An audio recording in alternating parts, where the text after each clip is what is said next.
Hello, Embers. Welcome to Ember Exchange once again. I'm your host, Dylan. And I'm Jill. And I'm Heidi. We're glad that you've decided to join us today. We have two topics today. The first one of which is maiden names, sort of. More specifically, we're talking about why women should take the last name of their husband when they get married. Then we'll do a little bit of mortal spirits. We've got an 18-year scotch.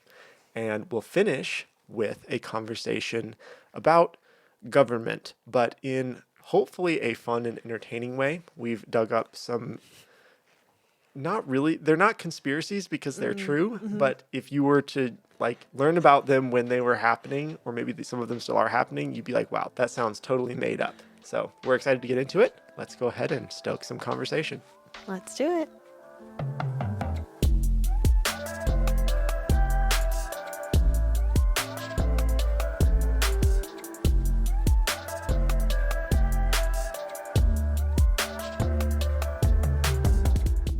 Okay, our first topic is, in fact, maiden names. Or not really maiden names, but last names in general, kind of. So it's like kind of maiden names, it's kind of last names in general. It's kind of what name last name specifically does a woman have after she gets married? What last name should she have? Yeah. And this, I think, is a relevant topic.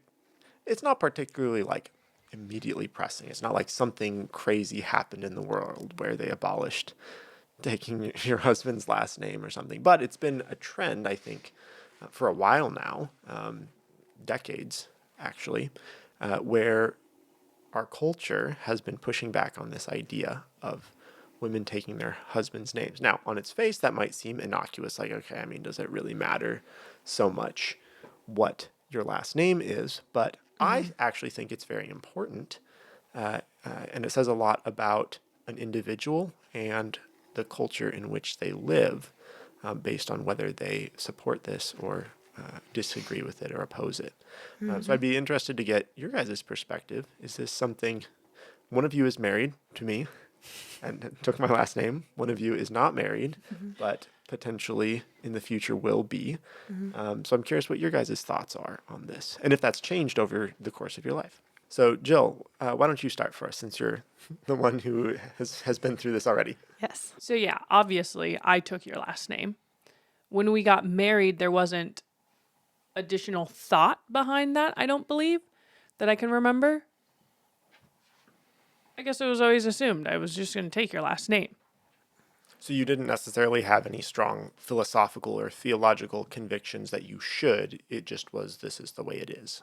Yeah, it was. And with that, it was quite interesting, actually, because the first time I thought about it philosophically was just a couple weeks after we'd been married. I posted something on social media about us getting married, and I used our last name. I don't even remember exactly what the post was, just something about excited we got married last weekend or something, right? And someone commented on the post, and I just remember the comment was striking to me. It wasn't something I'd thought of. I believe family friend of ours said something along the lines of, "Oh, so nice that you are proud to take your husband's last name. Many women nowadays are not." And I was like, that's weird. That's not that true, is it? I guess, maybe, and kind of brushed it off. And that now was over 4 years ago. So, interestingly enough, as time went, the topic overall has come up a few more times. And as it has, I think my stance on it has become more and more strong that A, it is the right thing to do, and B, it is in fact what women should do when getting married. Okay. So, Jill, by women, do you specifically mean that you are encouraging Christian women to change their last names, or are you saying that women in general should be changing their last names? I believe women in general should change their last names. However, I believe that it is necessary for Christian women Yeah, to that change makes their sense. last name. Okay. Sure. I would encourage all women to change their last name if they're getting married. I believe based on what I've found historically and biblically in the Bible, that changing your last name as a Christian woman is a necessity. Yes. And I would agree with that completely. I understand why people don't. It's much easier not to. And also, if you think of yourselves as two individuals entering into a marriage and staying two individuals, then why would you change your last name? Like, if I was not a Christian, would think, okay, I'm going to keep my last name and he's going to keep his last name and we're living together and we sign a piece of paper. Why does it matter? For a Christian, we believe that marriage is more than simply just like living in the same household and potentially sharing finances. We believe that the two become one. And without having the same family name, there's no indication of oneness there. So I used to think that hyphenating was okay because I was like, okay, I get it. Like, if you want to keep some of your identity and still understand that you're linked to your husband, like that should be fine. But actually, that's not dying to yourself for the marriage and for respect of the Lord. That is holding on to some of yourself, which is not what we're called to do as Christians. We are called to die to ourselves for the Lord, and the wife is called to submit to the husband. And we can't be one without being one family, which includes changing your family name. So, yeah, I feel very strongly that especially Christian women should change their last name in full. None of this hyphenated stuff.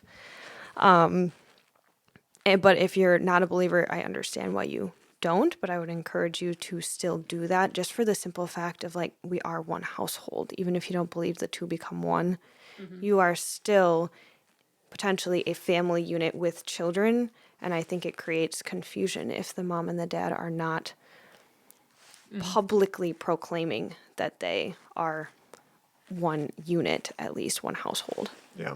I mean, traditionally, for centuries, that used to be the case, Christian or not. Right, it didn't matter. Like, taking your husband's last name was literally a symbolic act of saying, like, we are bringing these two families together. We're establishing a new household. I have respect for my husband and his family, and I'm demonstrating that I'm committed to this new marriage, this new family. And it's interesting, these women who are like, I want to keep my last name. Well, your last name is most likely your father's last name. So you still have a man's last name.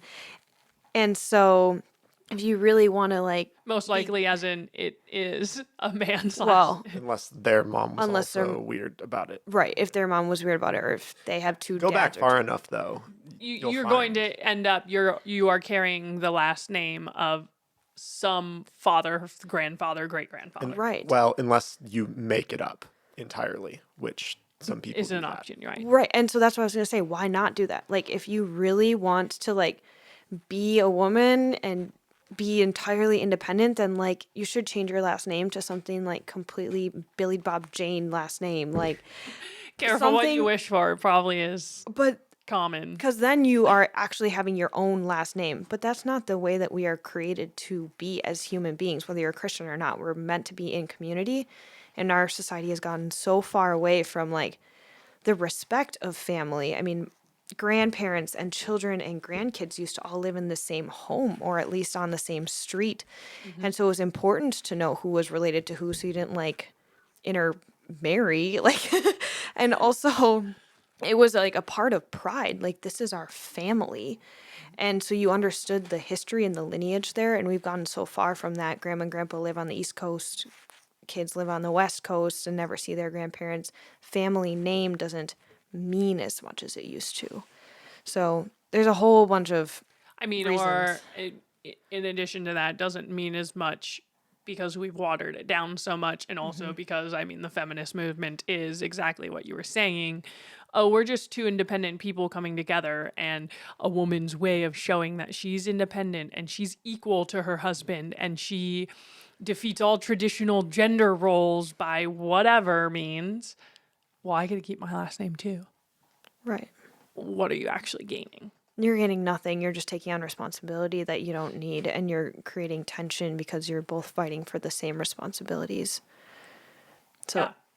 anyways, I feel also very strongly that particularly Christian women need to be changing their last names, and it is a part of a stance of like, I respect my husband, I respect the Lord, and we're walking in that. Dylan, what do you think? I mean, I agree with the conclusion. I think it'd be interesting if we take a second to think about where did last names come from? So, like, when did we start doing this thing of passing down names? Now, you said it was centuries. Like, how many centuries and those sorts of things is kind of the question I want to look into here. So, and then also some of the secular explanations for why we take the names the way that we do. Anyway, there's a lot of different things. So, if you go back way back, like BC, thousands of years sort of thing, at that point in time, women and wives were viewed as property. And so assigning a last name to the woman was a way to like claim her as you owned her. And so that's one reason why a lot of people think that taking the last name of your husband is wrong, and we should be against that. That continued, though, even past the point where women were considered property. So saying that that's the only reason that we take the last name is, I think, a disingenuous argument.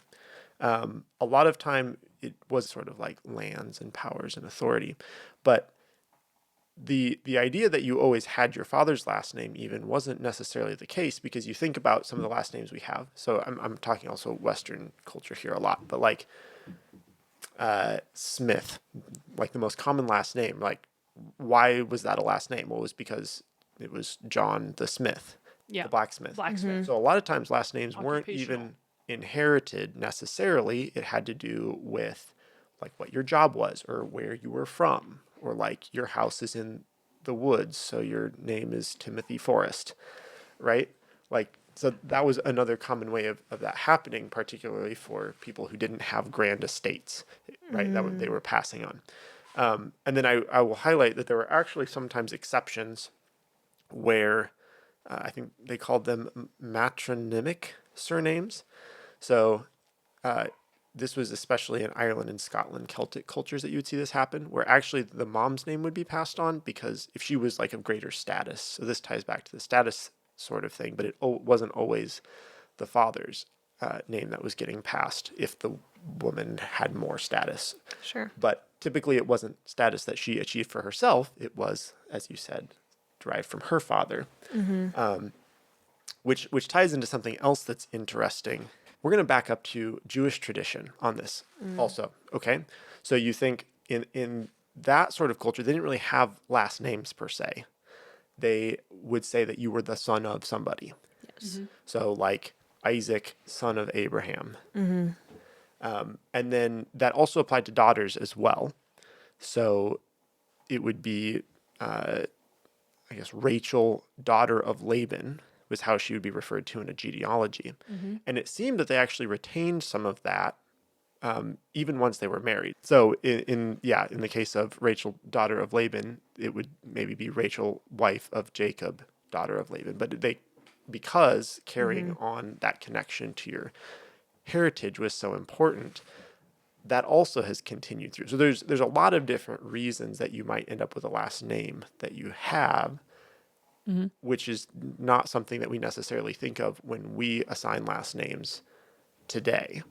Some of it has to do with language, right? Like certain names were pronounced weird, or you have Dutch names that have extra vans or extra e's over here, and they started dropping some of those to make pronunciation easier or understanding, which is where a lot of names come from now. But even like Davidson is just David's son. Yeah, Davidson. Johnson, John's son.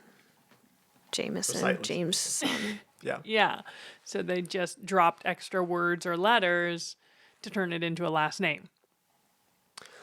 So all of that's to say, right? Okay. This is where, okay.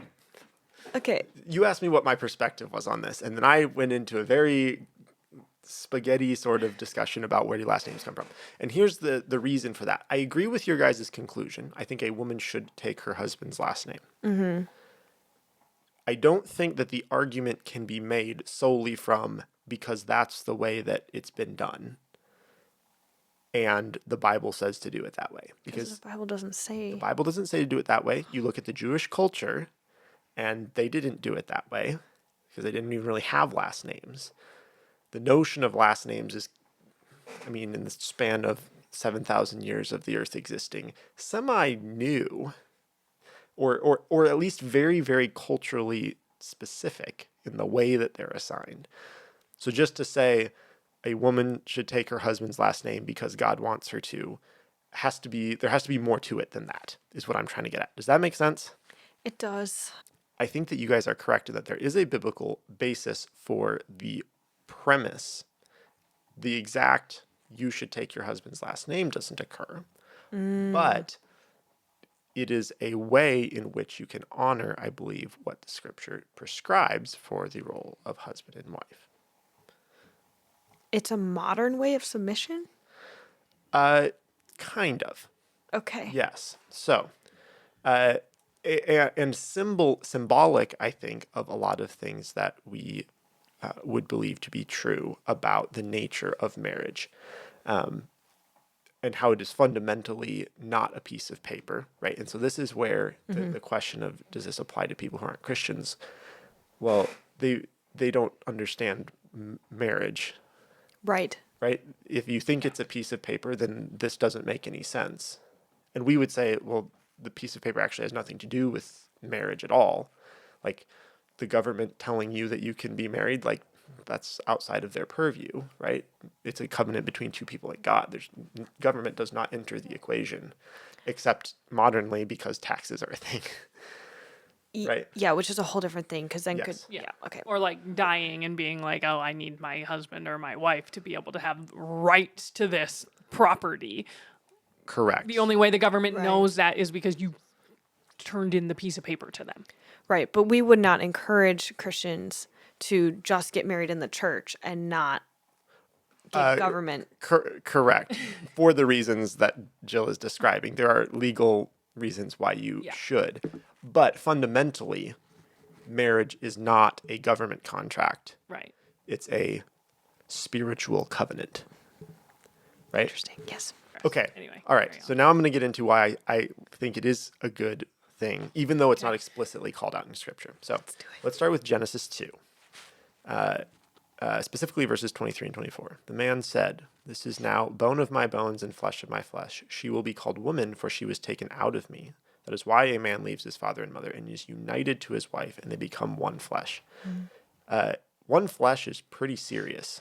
And compared to one last name, like one last name is like, I mean, obviously, you're one flesh.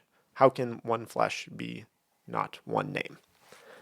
Seems to me like that's a pretty strong way to symbolize what we believe to be true about marriage, even as early on as Genesis. Okay? Second place I want to go is 1 Corinthians 11. This is a passage that a lot of evangelicals will find challenging, this whole chapter, because it gets into the idea of head coverings, which we could do a whole topic on at a different time. I don't want to talk about head coverings today because I think that's a bit of a digression, but the language surrounding the idea of the relationship between man and woman in marriage and that relationship to God is pretty clearly laid out. So I could read the whole chapter, but it does talk a lot about head coverings. So I'm going to take out the stuff about head coverings and just stick to the stuff that I think is relevant here. Yeah. So the first one is, the first part I want to read is verse 3, which is, but I want you to understand that the head of every man is Christ. The head of a wife is her husband, and the head of Christ is God. And then a little further on, for a man ought not to cover his head, since he is the image and glory of God, but woman is the glory of man. For man was not made from woman, but woman from man. Neither was man created for woman, but woman for man. That is why a wife ought to have a symbol of authority on her head. That's the head coverings again.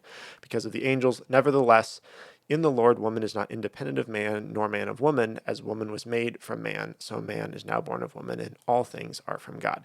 And that paints this picture of submission and also unity between the two.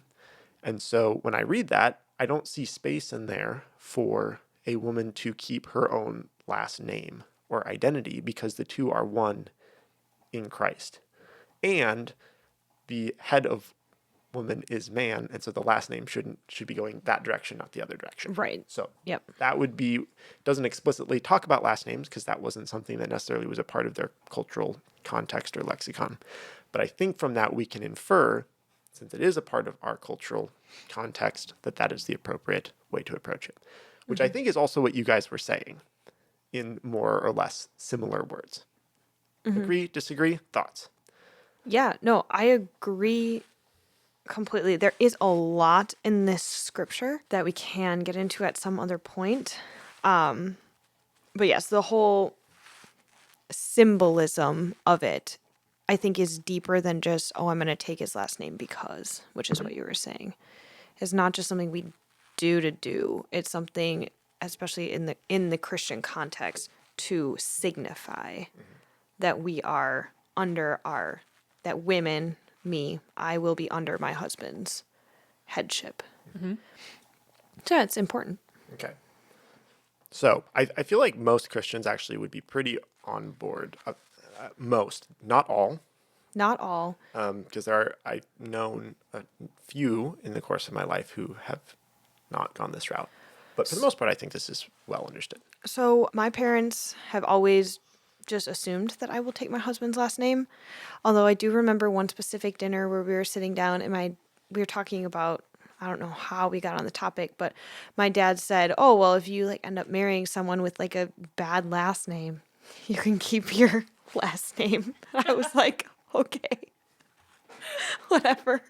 But then my mom, she will sometimes make comments over the years, I remember, just about how happy she is that she has two sons. Because the sons are the ones who like carry on the family name. Yes.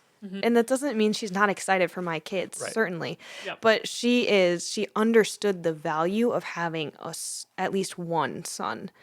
Because on my dad's side, only my father and one of his brothers have children. And so for a long time, my dad's brother didn't have any kids.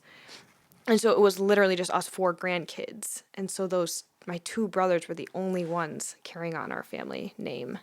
But then ended up having two other cousins who have the same last name. So that relieved a little bit of pressure. But I think it's important to like carry on that family heritage and have the sons do that. So to bring this to maybe a more contemporary thought, why is this so important today? And that can be today as in like in our present era, or today as in specifically today. Why is this such an important question today to be thinking about? And I think we maybe touched on it a little bit. It's because that there is pushback from our culture. So do you guys think that it's important to stand up in our culture today and say this? And if so, why? I would start with the fact that, again, it's like a really low barrier of entry, right? You were saying like becoming one flesh, that sounds really intense. Just taking on your husband's last name as literally your first act in marriage, right? Signing your marriage license. And then I think it was, right, you sign on the front with your witnesses, and then on the back you write in what name or names, you write in what your name is going to become and my name is going to become after this marriage paperwork is sent off. And yes, that goes to the government for them to track those things. But like truly, that's like your first act of being able to submit in a marriage. And we would all agree at this table that that also can help lead to a more successful marriage. And on the flip side, yes, submission. I agree. And we can have extensive, very long conversations about how that's a taboo topic in modern evangelical discourse. And also, there's a call for men to be proud of and honor their last name. And so this, I think, even ties in a little bit to like Fifth Commandment stuff, honor thy father and mother. Yeah. That extends to, right, you think about those who would dishonor the family name, right, in like medieval stories or like Dishonor of. yeah, you're just Mulan. you're dishonor. Yeah, and it's not even just a Western culture sort of thing, right? But dishonoring your family applies to what is thought of when your last name comes to mind, and in maintaining that legacy. So there's a huge responsibility then on a husband, on a man, to maintain and build that positive, Christ-like, God-honoring reputation for their family that they received from their father and will pass on to their children. So, Yeah. And even just like generally speaking, I think it's so important to even for kids to look up and be like, oh, my mom and dad at least have the same last name. Like they're in it Absolutely. together. Yeah. Mom isn't halfway out the door because she has a half of a different last name. And she isn't still tied to her old life before she got married to my dad. She entered into a new life when she married my dad. Like that is, I think, the goal of a family unit is to recognize that you are an independent family unit and that your mom and your dad are in it together. So whether you're Christian or not, if you believe in like the family unit, it is wise to have both partners have the same last name. That's like literally a house divided. Right. A house You're divided. literally divided by a last name or potentially by a dash in between the two names, hyphenated or not, which Yeah. So also today, Christians still go by the biblical principle that marriage is a covenant. And when Abraham was in a covenant relationship with God and there was covenant happening, God changed his name from Abram to Abraham. So connecting ooh, covenant that's good. Yeah, Yes. connecting covenant with a change of name is not something that's new. It's actually going way back. And as Christians, if we still believe that this is a covenant, there should be a change of name Absolutely. attached with it. Yeah. yeah, Oh, in I that love case, he did both, Abraham and Sarah. God did not Yes. change his name, Correct. Excuse me. which Abraham and Sarah changed right, no, their name, but the I see what head you're saying. of their marriage. The head Correct. of the covenant, God. So if did anyone not wanted change to his make the name. argument that Oh. men should also change their name because they both changed their name, but no, it was a covenant between Abraham, right, and God. God didn't change his name. He is the head of that covenant. Your husband is what the words in Corinthians, right? Yeah, Is it? verse 3. Where did I just lose it? Yeah, uh, sorry. Verse 3 and the head of a wife is her husband and the head of Christ is God. So the man is the head. He doesn't change his name. But entering that covenant as the wife, you change your name. So the submissive parties change their name in alignment with what the head wants. Or not wants, but what the head declares. Yeah, Yeah. to be associated with the head. Correct. And actually, so I hadn't even thought of the Abraham angle. It's really good because Abram was changed to Abraham, and the difference is the sound, which is very significant in the Jewish, or not Jewish language, but the Hebrew language, because that sound is the breath of God. So Sarai becoming Sarah, and Abraham, that was included because it was the breath of God. And so you're taking on characteristics of the head of the contract, of the covenant. That's so good. Thanks for going there. Yeah, Solid. and also Abraham, the breath of God, right? He's the original head. I mean, God is the head of, but he's the original human Yes. head. Every man original is Christ, the patriarch. head Yes. of wife is husband. Patriarch. He's the original patriarch of the Jewish family. Yeah. And so this whole idea of family lineage is really important. So the last bit here before we go to our break, I would like to talk about what are perhaps some common quote unquote exceptions. So places where people would say, well, yes, I agree with everything you guys just said, but what about this edge case? So in the interest of being thorough, let's cover some edge cases. So the first one that I think I see a lot is where the woman is well known before marriage and she's built some sort of brand or career on her name or with her name associated with it. And so she says, well, if I change my name, then nobody's going to know who I am and it's going to hurt my brand. So I'm not going to do that. What do you guys think of that? And it's not even necessarily brand, it's doctor too. Like if I was Dr. Heidi or Dr. my last name, then would I want to change that? Because people know me as that. Yeah. So in the scientific literature as well. Right. I've seen people do both actually. And I've followed some women who publish different things, and you'll see a point where all of their last name on their publications just change, but it's still the same person. And I'm like, that good for that lady. Yeah. And then some people don't do that. So anyway, it's hit or miss, but that is another case where, because your papers are like known by your last name. It's like Right. author is fill in the blank last name, not Yep. really your first name. So anyway, thoughts. Is this an acceptable edge case where you would not be held accountable for changing your last name? I'm glad you've seen it done in the scientific world because I think that one is a little bit trickier because you write a paper in a certain moment in time when you're single and then you get married and then it might be hard for people to connect the two, that you're the same author, obviously, throughout your whole lifetime. So in the scientific world, I might understand that a little bit more. I don't think it's right to do, but I can understand the thought process. In today's modern age, if you just have a brand, like an internet brand, I don't think that that's anything that I can say is okay or even anything to entertain because it's so easy to just Yeah. flip the algorithm. Like, Also, not even the algorithm, but you're saying you're that prevalent that all of a sudden, if you change your last name but continue to post on the same exact handles, etc., that you were just gonna like your brand's just gonna like fall from the sky. yeah, I mean, my argument, I guess, would always also be what's more important, your brand or your marriage. So, Right. And I would pick say your the priority. same about the publications as well. Right, What's more important, your scientific career, which is a whole other thing of it should. Yeah. What's the role of women having scientific careers while being wives and mothers? Right. But anyway, that's not today's topic. But Right. right, so like not only are the algorithms easy to flip, but if you are that well known, yeah, then overnight, A, people are probably aware you're getting married, and then B, you got married.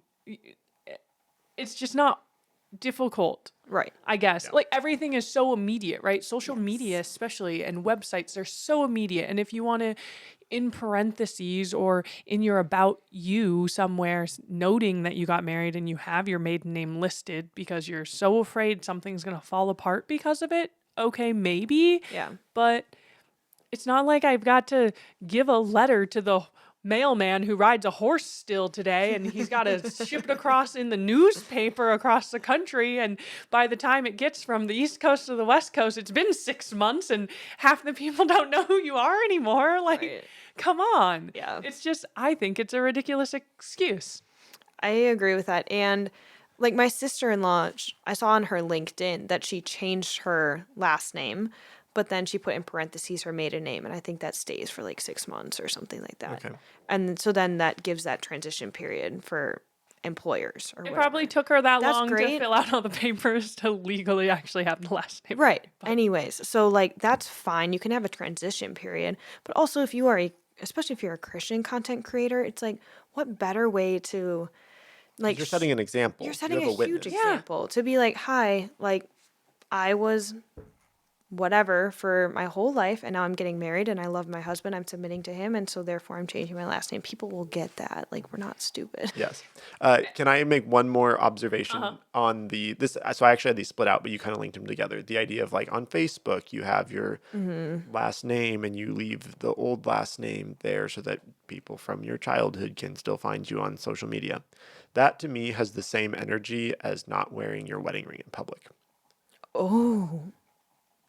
Okay. Because, I mean, it's uncomfortable and it kind of feels weird on my hand, but yeah, so I'm just, like, especially like, I'm at the gym and I don't want to hurt my finger. They have silicone rings for a reason. You can be wearing your ring at the gym.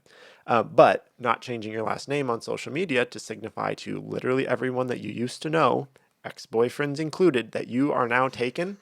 has the same energy as not wearing your wedding ring in public at the gym. That's my 2 cents. Wait. So not changing your name, I get that. But even saying like in parentheses for like 6 No, months after. That I'm okay with. Oh, okay. And that's the other point I was going to note is that there are alternatives to Oh, leaving yeah. your name as it is, right? You Yeah, can all put it in over. parentheses. You can have a note. I don't have Facebook, so but Yeah.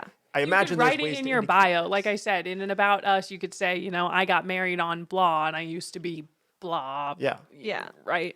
And honestly, I think the same goes for hyphenation. I think that's just lazy and Oh, totally. also dumb. So Sadie Robertson Huff needs to get rid of her name. Like, Is that her actual last name? yes, that's what she goes by.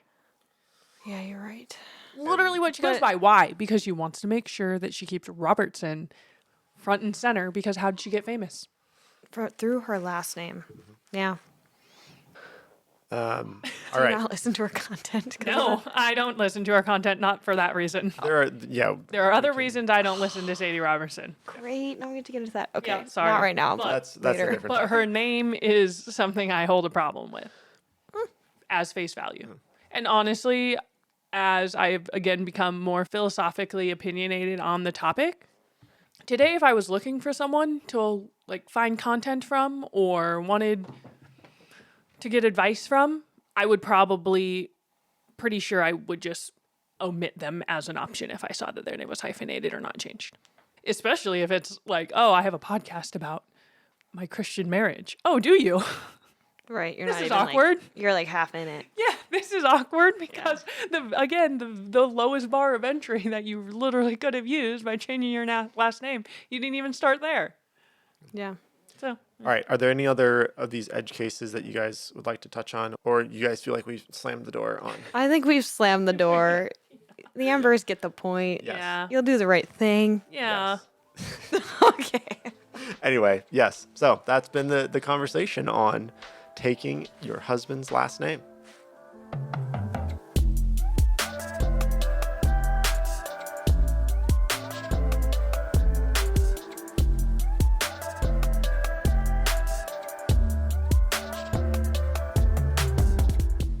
Welcome back to Mortal Spirits. We're here. Yes. You guys look like you're smiling a lot more than your general enjoyment of this segment would indicate. But I love the enthusiasm associated with your willingness to acquire the taste for Yes. this stuff. Today, I've brought something special. This is the Glenmorangie, I think. Imagine I was Scottish and I was saying it. Glenmorangie Heritage 18-year-old Scotch. It's a single malt Scotch whiskey. 18 years is pretty good. I've only ever had one other whiskey in my collection that is 18 years old, so I was pretty stoked to get this one. I've never had it before, so I don't know if it's any good. But generally, old means good when it comes to whiskey, so I'm excited to try this one. It's got a pretty fancy box that you can see there, which is Ooh, kind of fun, I guess. I don't know. Most of them come in like tubes. Scotches come in like canister tubes. This one came in like a box. So I'll give you guys a little bit of history of the Glenmorangie distillery, and then a little bit of background on this particular distillate from them. So Glenmorangie is a small working distillery in Speyside, Scotland. So there's 5 different regions in Scotland from which Scotch can come, and Speyside is one of them. It originally started out back in the 1830s as the Elgin West Brewery. And then on September 13th, 1897 was when they started distilling whiskey, Scotch. And they initially started off distilling with local barley from a farm that was like just down the road. And one of their hallmarks initially was that they used a very diverse range of casks. So we've talked a lot about the barrel that things get aged in, particularly when it comes to bourbon and rye, and bourbon has to be like a very specific type. Yeah. Scotch doesn't have those same requirements, and oftentimes they will use ex-bourbon, or they'll take barrels that were used for bourbon, for sherry, for like loads of different things. And so Glenmorangie had a very broad variety of different barrels. They were acquired and updated and stuff at various times. In the 1950s, they actually bought the little farm. They went away from using the local barley. In the 1950s, they bought the farm that grows the barley, and so they now grow all their own barley. And yeah, they continue distilling today. This collection is the Heritage Collection, the Elgin Heritage Collection. So harkening back to the original ale brewery from the 1800s. And this was released in 2016 is when they started releasing the Heritage Collection. They have a 12, a 15, and an 18 were originally a part of the Heritage Collection. And then they've recently since added a 21-year port finish and a 10-year fired oak finish.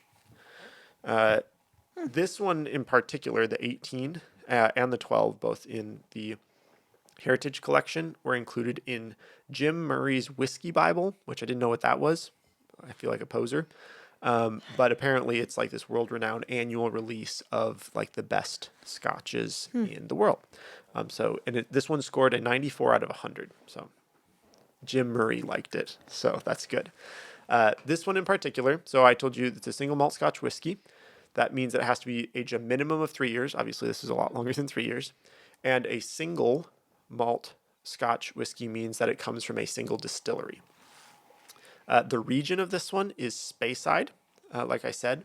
It is a sub-region within the broader Highland region, and it is so called because of the River Spey that runs through it.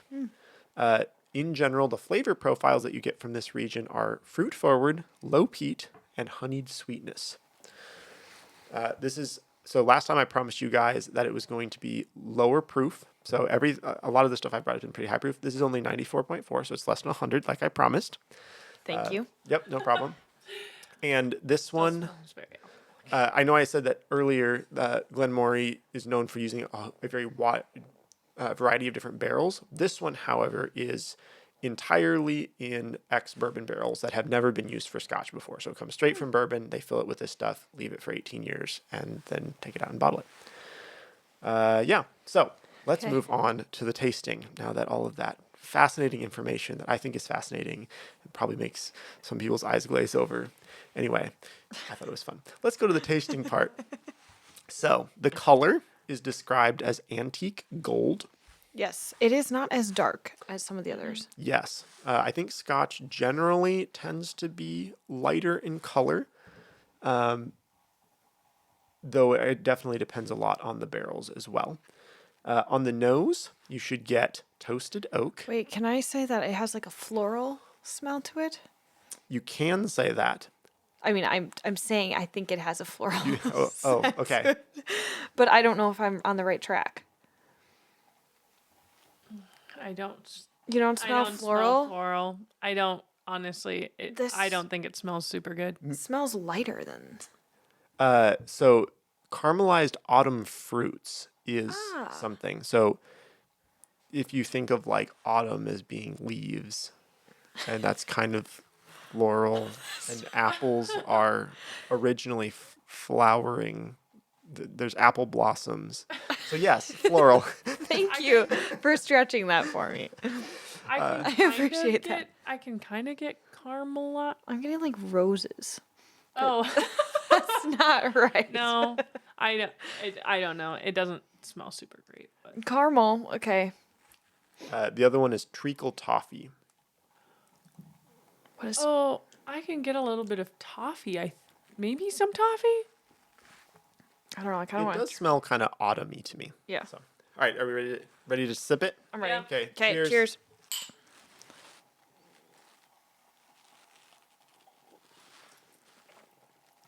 It's.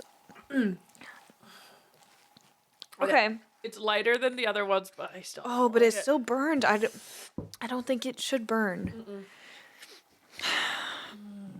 I mean, it does have alcohol in it still. I keep getting disappointed because I like the way this stuff smells, and then I drink it, and it's not.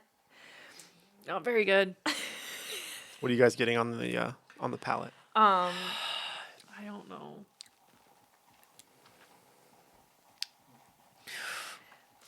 I've never had caramel, so I don't know what a caramel Right, is. because you can't have milk Yeah, or eggs. or eggs, and those are in caramel. Wow, that's a huge bummer. Yeah. So I I don't. never considered that about you. I'm Yeah. so sorry. That's okay. I just don't catch the notes Yeah. sometimes. And I don't.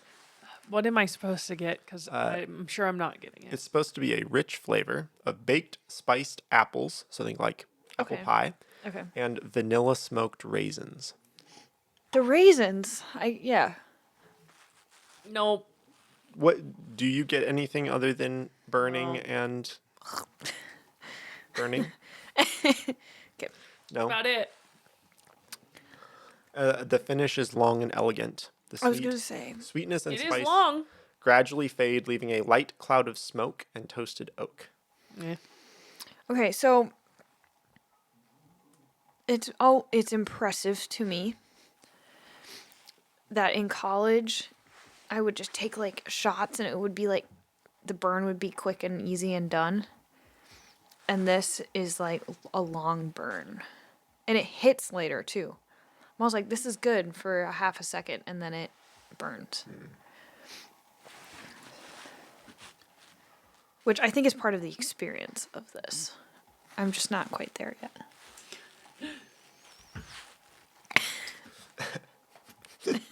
Not quite there yet. It's not. The cloud of smoke. So the finish. So maybe I've said this. We did taste another Scotch. I think it was the second tasting we did. You took the whole thing. Good job. Are you okay? There was a lot in there. Oh, Why did you do that? it's so bad. Why would you shoot it? Jill.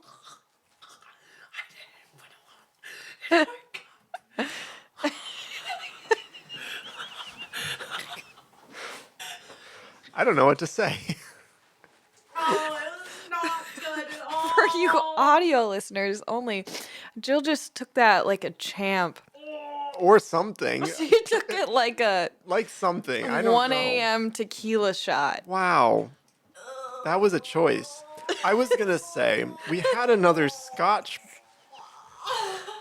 She sounds like she's birthing a child. That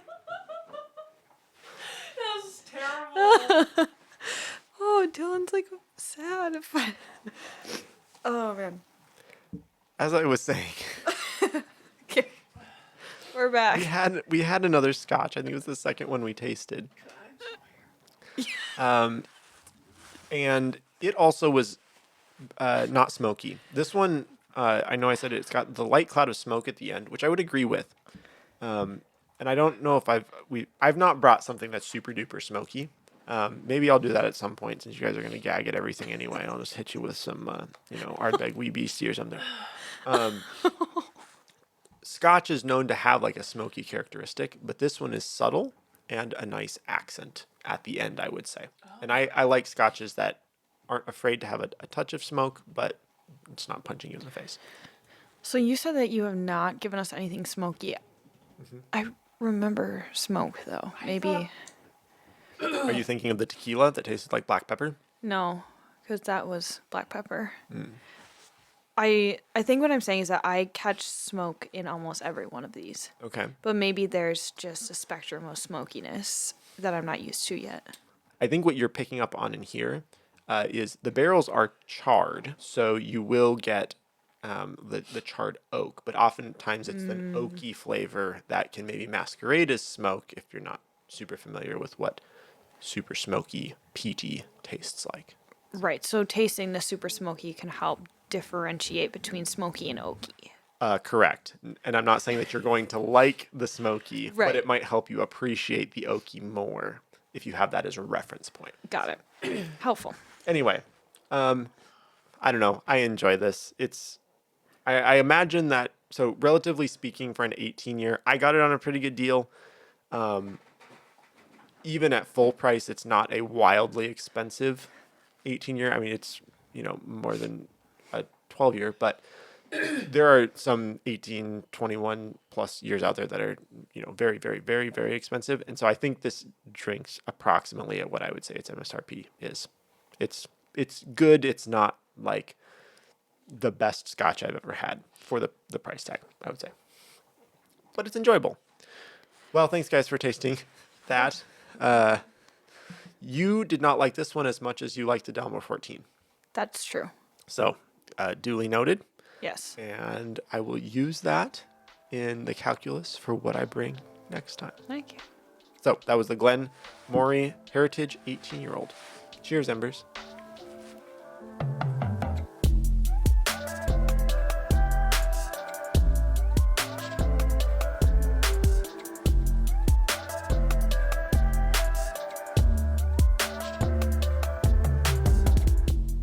Welcome back after that lovely experience. Second topic, I guess I don't really know how to title this well. This comes because it comes from a lot of things. I like history. I think the government does dumb things. And so oftentimes if you go into history, you can find stories of the government doing dumb things that are funny.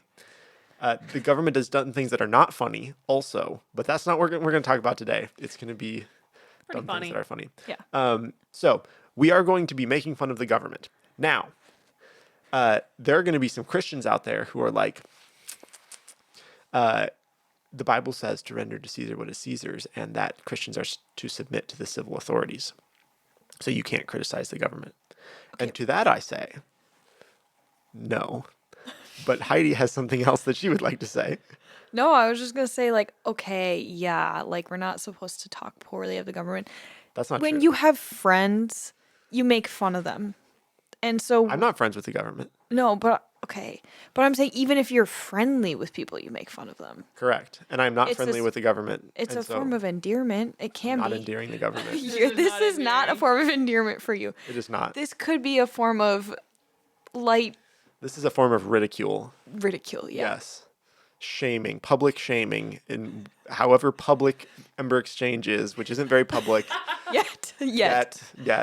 No. Thank you to our members. Anyway, to those who are like, yes, you must submit to the civil authorities. I say yes. Civil authority civil government derives its authority from God. This means that the government is instituted by God to protect the rights and interests of all citizens. This authority is not meant to be absolute, though.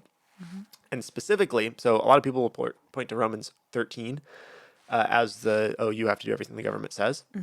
And I'm going to read that really quick, verses 1 through 4, and I'm going to tell you why that's not what it means. And then we're not going to talk about it any further because this is an entire hour-long conversation, and we don't have time for that. So the verse is, let every person be subject to the governing authorities, for there is no authority except from God, and those that exist have been instituted by God. Therefore, whoever resists the authorities resists what God has appointed, and those who resist will incur judgment. For rulers are not a terror to good conduct, but to bad. Would you have no fear of the one who's in authority? Then do what is good, and you will receive his approval, for he is God's servant for your good.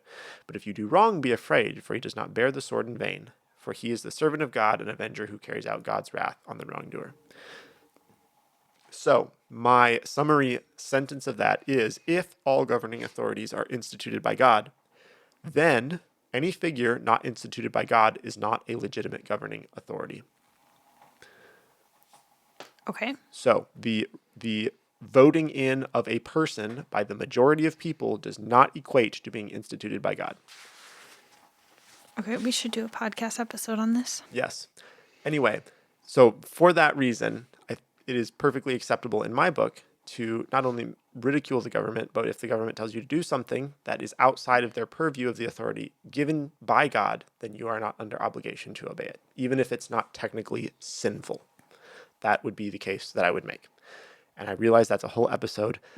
And if the Embers are pulling their hair out, or Heidi wants to pull her hair out because she has so many things she wants to say about that, I'm very sorry. But that's all just to justify that we're going to make fun of the government now. So, Yes, and this is all in light, good-hearted yes. fun. It is, For now. actually. It was Yeah. kind of fun to learn about some of the weird things. Yes. Yeah, because I had fun doing it. Yeah, it can be really disheartening sometimes when you're just paying your taxes and you have no idea what it's going towards.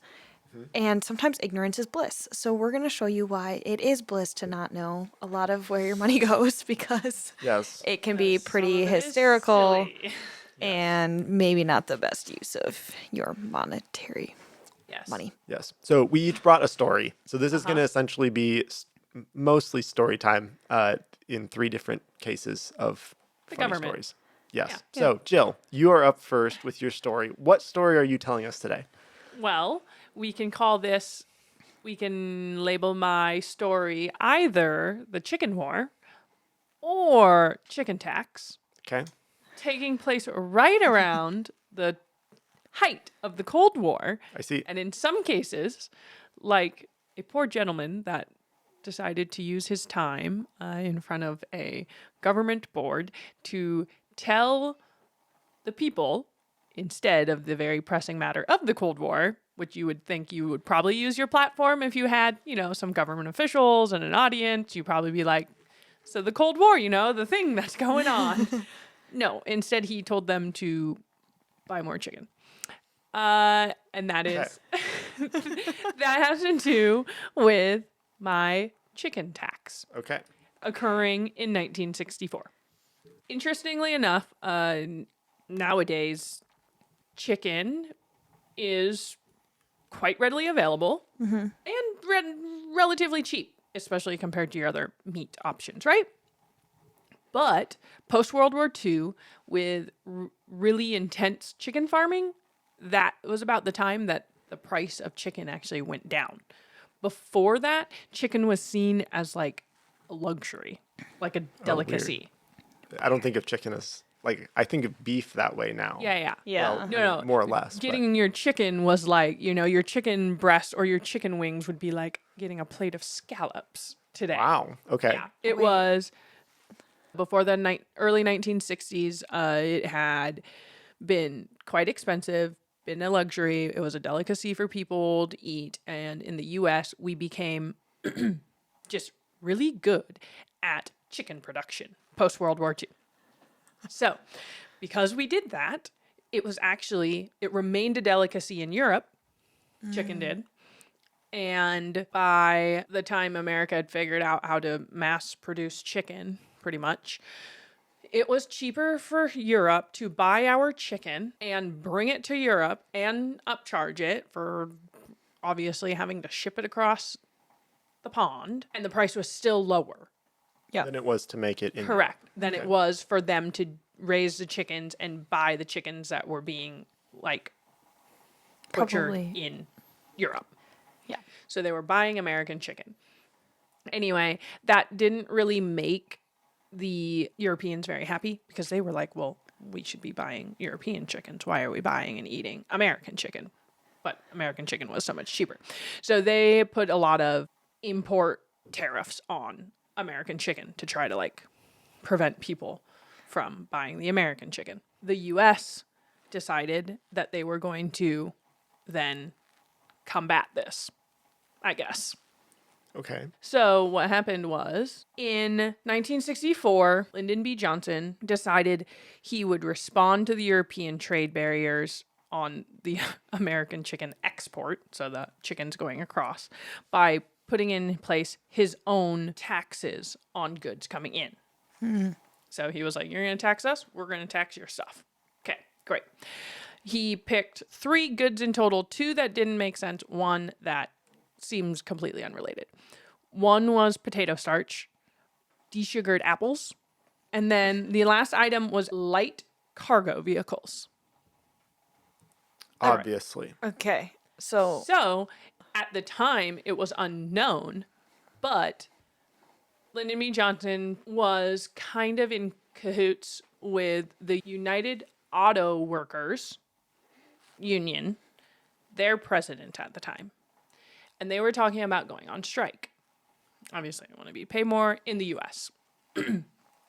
It was later on released that there was kind of this quid pro quo discussion that was caught on tape of Lyndon B. Johnson and the president of the union, basically saying, okay, listen, this has nothing to do with chicken. The United Auto Workers of the United States wanted the U.S. to stop importing cars because people were buying the imported cars instead of the cars made here in the United States, specifically Volkswagen being one of the big hitters with this. So he was like, if you tax the Volkswagens coming into the United States at a higher rate, then we won't go on strike because, right, this is like a benefit for everyone. If the European cars are more expensive, people won't buy the European cars, they'll buy our cars, then we can obviously like raise the wages for our guys because we have like more work and people are selling more of our cars or buying more of our cars, etc. So kind of this like inside deal.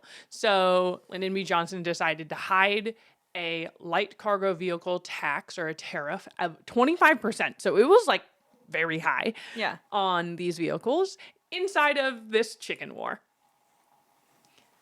Okay. So, okay. So, yeah, go ahead. Okay, so the chicken war is because we want the Europeans to be buying more American chicken? The Europeans didn't want Europeans to be buying American chicken, so they taxed our chicken. And then because we were mad about that, we were taxing their stuff. Correct. And because LBJ was corrupt with the unions, he decided to put cars in with that because he was in cahoots with the car union. Okay. So he got around the car stuff with the chicken stuff. Correct.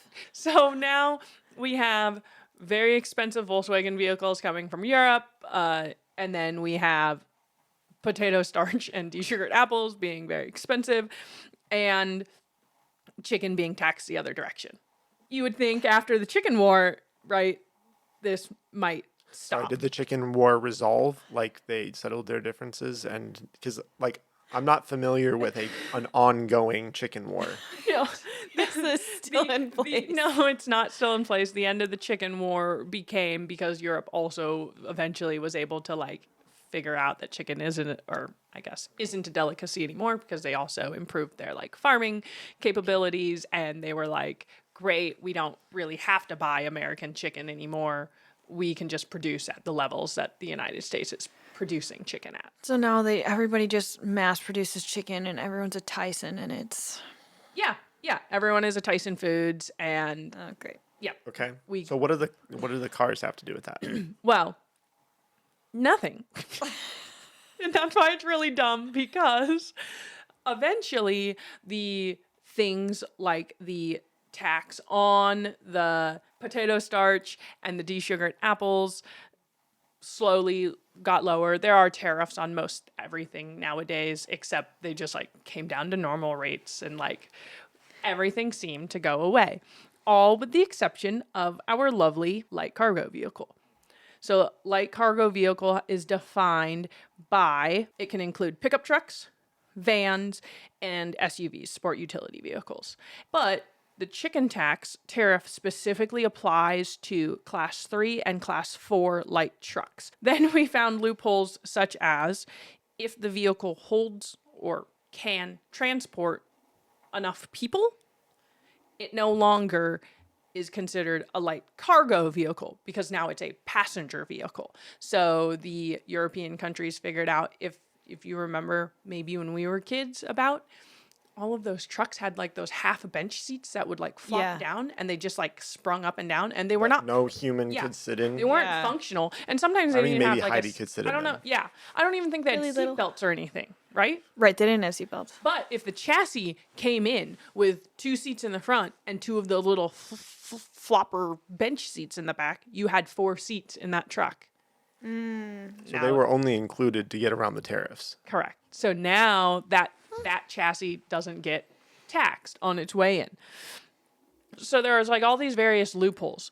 However, we aren't really benefiting a lot from these loopholes because obviously the tariff increases our price, right? Right. So in Europe, there are certain vehicles that are just literally cheaper in Europe than they are to buy in the US. Well, that's because of the tariff that gets hit on as it comes into the United States. So another loophole to get the vehicle into the States was pre-COVID and then right into COVID, like really peaked in COVID, was the whole like van life thing. Oh, yeah. Except those vans are still today like $100,000. But if you look at them in Europe, they're kind of cheap. Yeah. You're just like, it's just a van. Problem was, they would ship them here with the back full of seats. So it was truly a 9-person passenger van with windows as well, because that's a safety thing. Right. So then they'd bring them into the U.S., put them on the assembly line, rip all the seats out, replace all the glass panels with metal or cover up the windows and reseal them. So then so you didn't have to pay the tariff on the way in, but now your cost just went up because you had all the labor to rip all the seats out, put in all the paneling and stuff so that you can van life it.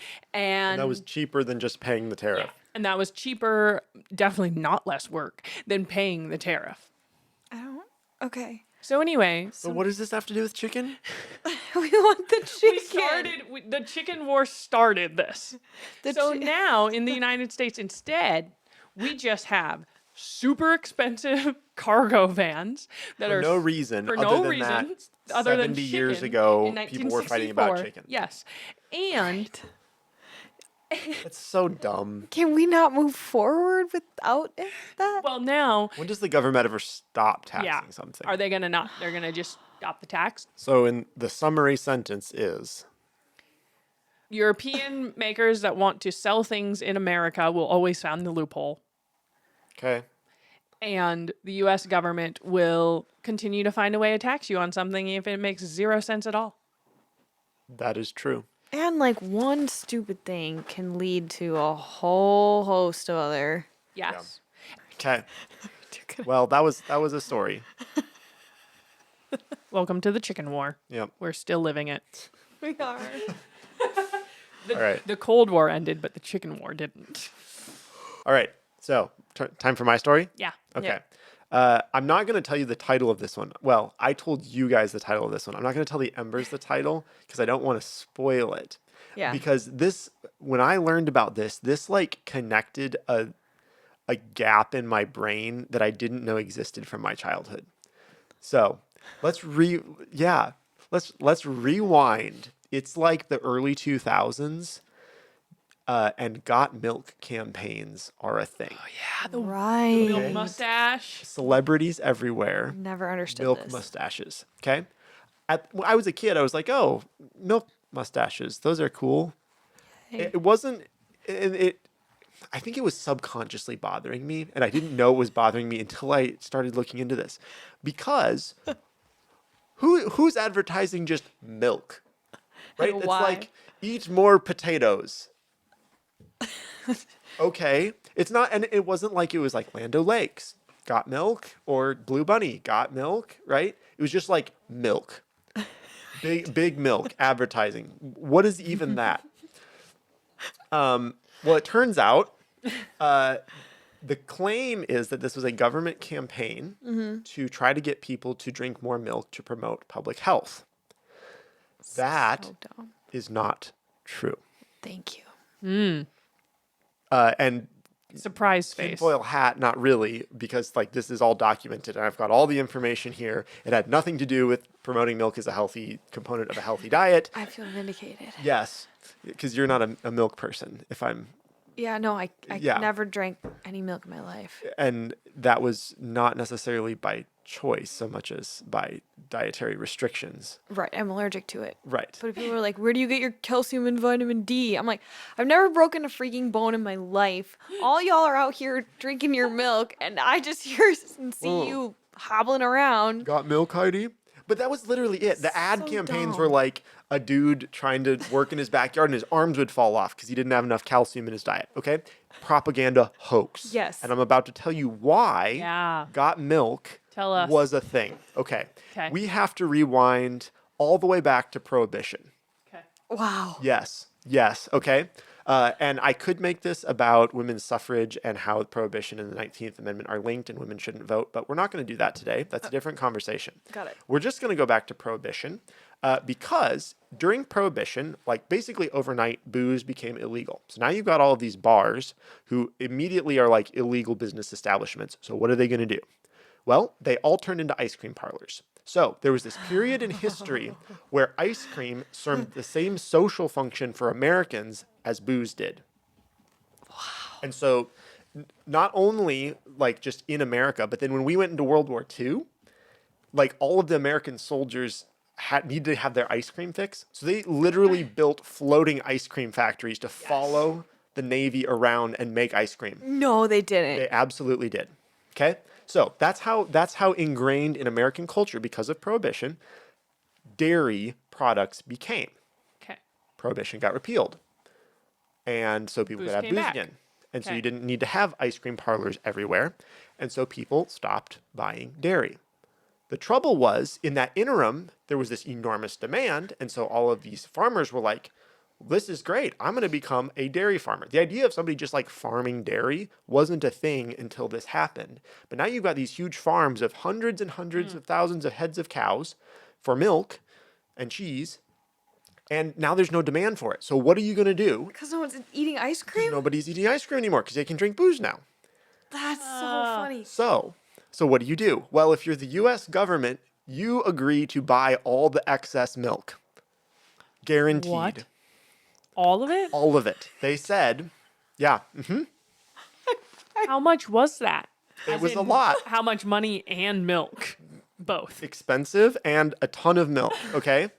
Yes, The government was like, well, I'll just buy it. we'll just buy it because they didn't want to have What are this they gonna do enormous with all dairy that industry milk? just collapse. I'm glad you asked.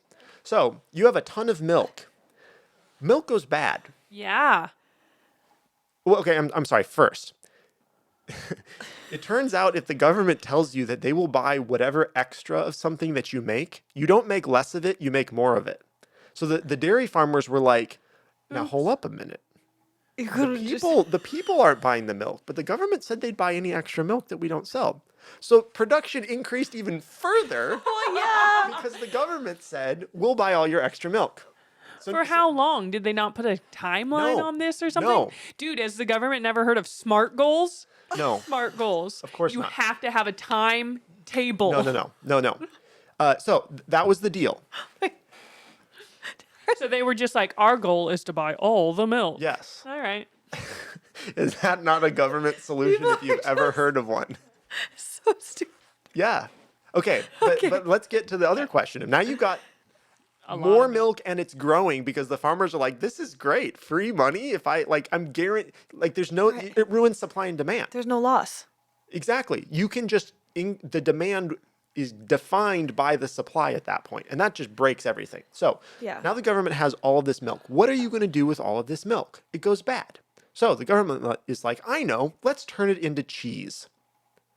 Okay. Is this where Kraft cheese comes from? We're getting there. Oh. So yes, does? they decide to turn it into cheese. The thing is that they have so much milk. Where are they going to put all this cheese? Yeah. So they start something called the Strategic Cheese Reserve. What this is more than 500 underground cave warehouses that What? are full of cheese and continuing to fill for decades. Ew. Yeah, I mean, it's refrigerated. Is this blue cheese? No, it's like regular cheddar cheese. Refrigerated dungeons of cheese. Yes, over 500 refrigerated underground cave warehouses that they just start stacking cheese across the country. Is that what the Jewish people were digging their tunnels looking for a couple months ago? They were like, free cheese. We found it. This is just getting wild. Okay. Oh, it gets better. Okay. By 1980, there were 500 million pounds of cheese stored in these warehouses. And it was costing the U.S. government not just the money to buy the milk and turn it into cheese, but the refrigeration costs alone were $1 million a day. No. I'm sorry. I'm allergic to this crap. I'm not paying for this. I mean, you are because it's your tax dollars. Okay? So, come 1980s, Ronald Reagan becomes president. And he's like, you know what? This is enough. I have had enough of the cheese. We are going to solve this problem. Do you know what the first solution they came up with to get rid of the cheese was? No, you don't. You will not guess that. They decided they wanted to dump it in the ocean. I'm sorry. They just are going to dump it in the ocean. That was the idea. But 500 million pounds of cheese they were just going to dump in the dump in ocean. the ocean. Dude, Fair I'm going to enough. break out into a rash. So they realized that coming out and saying we're going to dump the cheese in the ocean was maybe not going to be a super popular idea. But they wanted to gauge public opinion first. So there was some dude who was like, "Excuse me, have you thought about dumping it in the ocean?" And they were like, "Huh, what a great idea. What do you all think?" And everyone was like, "No. We've been paying for this cheese for decades. We want the cheese." So instead, Is this they- why the moon is made of cheese? You Right. brought it up there with us? I mean, probably. Yeah, honestly. That's the third idea, or the second idea before they came to the third idea, which is where they just basically started giving it away for free to low-income people and the elderly. So there was this running joke in the 80s. This was like in TV sitcoms and stuff. That this is before my time, but apparently, like there would be jokes about, "Oh, you're such a failure. You're going to end up on government cheese." The government cheese. Government cheese. That's what that was. That's where that came from. So that was the solution. Food stamps were actually getting rid of government it. cheese. Turns out you can't give away that much cheese. Don't tell me it's still in the frozen dungeons. Currently, at least in the last couple of years, there are now 1.5 billion pounds of cheese in the dungeons. The difference, though, now is that most What? of it is owned by Kraft and Velveeta, privately owned. That's disgusting. Yep. Okay, so What? we've solved the cheese problem, but we still, if you What have about the milk? But what about the milk? So how do you stop buying milk? Because like they can't. Nobody wants to be the guy who's like, we're done buying the milk, and then the dairy industry collapses. Nobody wants to be that guy, right? So how do you stop buying the milk? Do you know what you do? Got milk campaigns. Got milk campaigns. Everybody better start buying the milk. Yep. So the Got Milk campaign started in 1993, and it was the government's way of convincing people that they needed to be buying and consuming more dairy so that they, the government, would not have to keep buying all of the extra milk. So now all of a sudden milk has all this calcium and vitamin D Yes. and vitamin C. I'm dead. Yep. There you go. And then it doesn't, there's one more layer on top of it all, the cheesy layer on top of it all. There was an organization called Dairy Management Incorporated, or DMI, that was founded by the government to essentially be this like third party advocate for the dairy. And they go around and partner with businesses, big businesses. So you remember Domino's, when Domino's like almost died and then they rebranded and came back as the one that had more cheese? That was because DMI, the dairy management people, were like, you need to be selling more cheese and getting people to eat more cheese. What? So anytime you see like something that's got like extra dairy and that's like a selling point, you can almost be certain that DMI, the government entity designed to convince Americans they need to eat more dairy, is behind it. So kids like grow up, they watch, like James Bond or like Mission Impossible, and they're like, oh, I want to be a part of the super secretive government like agency where I go and like, sneak in and have all the fancy technology. And they're like, yeah, we have a super secret government Yes. agency. It's called DMI. You can sell some cheese. You can work for the Strategic Cheese Reserve and guard the underground cheese caves. There's literally someone doing that. So anyway, there are That's the bodyguards story. from cheese caves. that's the they story of Got literally- Milk. Like, is the government still buying milk today? I think that they've managed to increase the demand. I think there's enough demand now that they don't have to. So they're not actively creating more cheese. But they The are still 1.5 billion getting pounds is getting like, rid of all of that cheese. well, again, like Kraft and Velveeta, some big corporations were like, That's why hey, it's so government, cheap. can we buy a warehouse of cheese? Yeah. It might be like 50 years old in your macaroni. That's so gross. Okay, also they say that cheese is legitimately addictive. I wonder if they've laced it. Hey, you know what? I'm open to all conspiracies at this point. Seriously. Coca-Cola put something in there like, the sugar and stuff in the sodas is supposed to be addictive. They probably put a drop of that in cheese. But now everyone's going to oat milk, so what are they going to do? Not everyone's going to oat milk. Also, I resent calling anything that doesn't come from a cow milk because I've been indoctrinated by big dairy. Okay, I actually agree with that. It should be oat juice. But whatever, they're buying the oat juice. Nobody wants whole milk anymore. Holy cow. Literally. Holy cow. Literally. Anyway, that's the story. That's the story of Got Milk and government cheese. Wow, that was really great. All right, Heidi, Okay. finish this off. So, I'm not going with DMI, but I am going with government military operations. Cool. Ooh. Okay, so the government is up to all sorts of different things, and the military, they just like to wield their guns and show some power. So, they have a couple of really interesting operations that have happened over the years. So, picture this, okay? There is a tree planted in North Korea. Okay. This tree is in the way and obstructs the view of the United Nations observation, like, place. So where you Okay. can, like, observe the United Nations. The tree's in the way. So 2 military men by the name of Arthur Boniface and Mark Barrett take their, military axes, go out there to chop down this tree. Okay. And so they're chopping down the tree, and they get attacked by some North Korean officers, and the North Korean officers hack the 2 United States officers to death with their own axes. Sorry. They're in Korea. Presumably they're in South Korea, and the North Koreans just were like, It says, I like that tree. Or, nope, they were hacked to death by their own axes by 2 North Korean officers in the Korean demilitarized zone. okay. So it was like a border tree. Yes, so we have this border tree that's being cut down. The officers are on duty doing their thing, and they get hacked to death. Okay. So the United States decides to retaliate. Not a crazy thing to do, but it is kind of obnoxious the extent that they go to vindicate these 2 men. So, I mean, that was 2 American soldiers killed on foreign soil. So, I mean, short of nuking their capital. yes. I mean, I don't know. What did they do? Tell Okay, us. so in retaliation, the U.S. initiated Operation Paul Bunyan, Nice. That's a Yeah. good name. otherwise known as that one time the U.S. military deployed helicopters to cut down a tree. Okay. So what do? They literally deploy a dozen men equipped with chainsaws, 60 men with pistols and hand axes, 64 Taekwondo trained South Korean special forces, 20 utility helicopters, 7 Cobra attack helicopters, and more.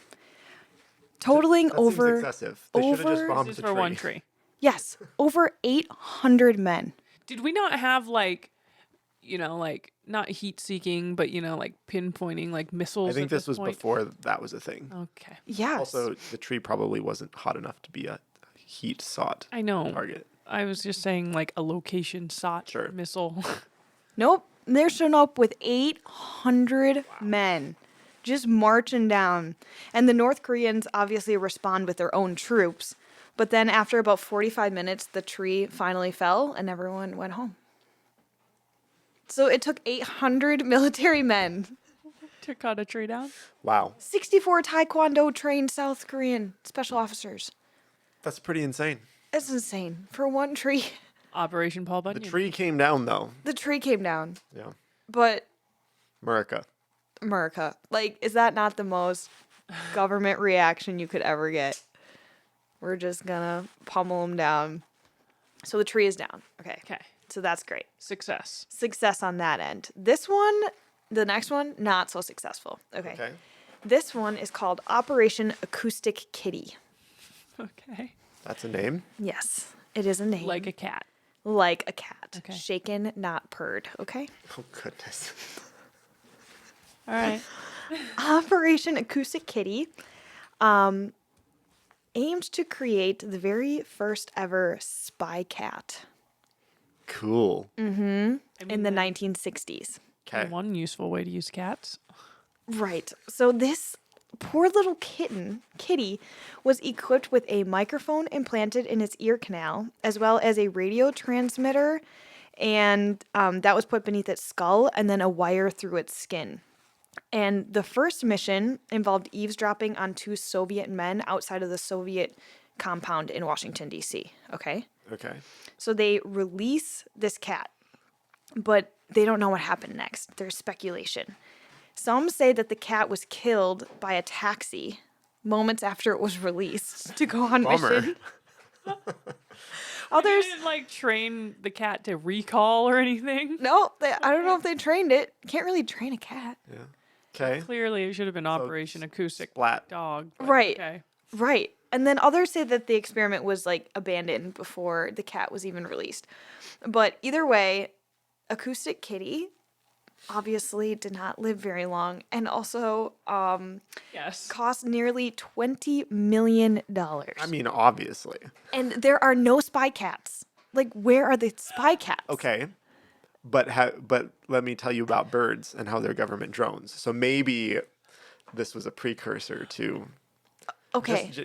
just saying. They might not be government drones, but in addition to my research with this, I also found that the government legitimately did do a very expensive study to find that hypothetically the very first bird was a bird with black feathers. Because they needed to know what the first bird looked like. Right. What did that benefit in my life? Nothing. In what way? That's the point. There's no spy cats, and knowing that there's a black bird. So we have no Phrase spy. that more like, well, there's no spy cats, but at least we know that the first bird was black. Okay. And we pay chicken tax. And we pay chicken Unlike tax. cargo vehicles. And I would just like to say that $20 million, if each dollar was a second, that would be like 3/4 of a year. And that's how much money we spent on Acoustic Kitty. Wow. And he died. And we have no cats. Okay. So, yes, all of this to say that the government does some crazy things. Yeah. And, I can give him some grace, sort of. Like, they got to do what they got to do, the government. But at the same Do they, though? Do they though? okay, like, The black bird? the blackbird is unnecessary. So is Acoustic Kitty. 100 people to cut down a tree. Exactly the point. Okay, they got to do what they got to do. Maybe they need the 800 people, but the Acoustic Kitty, Cold like, chicken war is still going on today. Like does anyone know what the current national debt is? in the trillions. Is it Question mark. over 30 trillion? Yes. Is it 34 trillion? It is $34 trillion and literally counting. And so the debt per taxpayer, not per citizen, per taxpayer, is $266,000 per Cool. taxpayer. And it's going nowhere but up. So Okay, can I also have a beef with that number? That makes it sound like we individually owe the national debt. Really, that means it's like double that because they spent the money they already confiscated from us plus $34 trillion. Yeah, because I already pay taxes and it's not paying off my $226,000. right, all I'm saying is that's like divided. Yeah. If hypothetically they would stop the national debt, which like that would be a miracle. It would not be paid off until they taxed an additional 200 and whatever thousand. Until all 266,000. Until all 1,500 or 15 billion pounds of cheese gets paid off. Yeah, right? Start selling some cheese to make some money. They clearly went into debt. Seriously. They clearly put a bunch of our debt into that cheese and the caves. Yeah. What? So if you broke it out between citizen, like per citizen, not taxpayer, it's only 102,000 people. So if you just So much better. have all of Yay. my children in the future pay It's ridiculous. $100,000. So anyways, all of that to say, it would be nice if that $20 million was not included in this, but it is. Acoustic Kitty. I mean, I wish that. I mean, I guess at least the chicken tax is getting some of that money back, I guess. I guess. I guess, but they're just taxing. On stupidity. Yeah. Well, thank you, Heidi, for bringing Yikes. your stories. Today we have learned that the government is dumb and sometimes it's funny.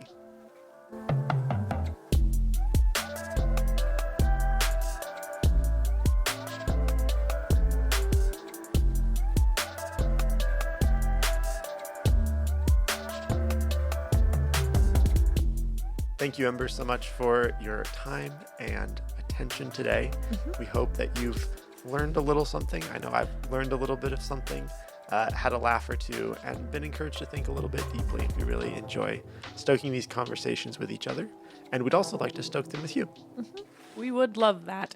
If you're hearing this, you've obviously found us on at least one platform. We are on many: Spotify, Apple Podcasts. We actually have a stream on YouTube, so feel free to watch us taste the Glen Murray, Yeah, Glen or have a few laughs about weird government things. Wherever you engage, we'd love for you to drop us a like, leave us a review, leave us your most honest 5-star review. We would love that. And absolutely share with your friends. This fire only grows by spreading it, and we need help with that. We certainly do.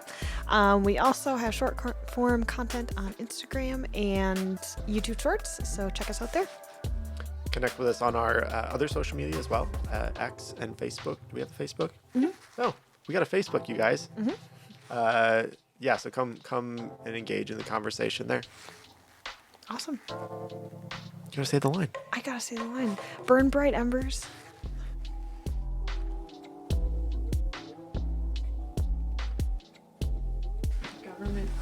Government freaking cheese. Is that not the silliest? I will not be partaking in helping with that cheese. No wonder Velveeta is so gross.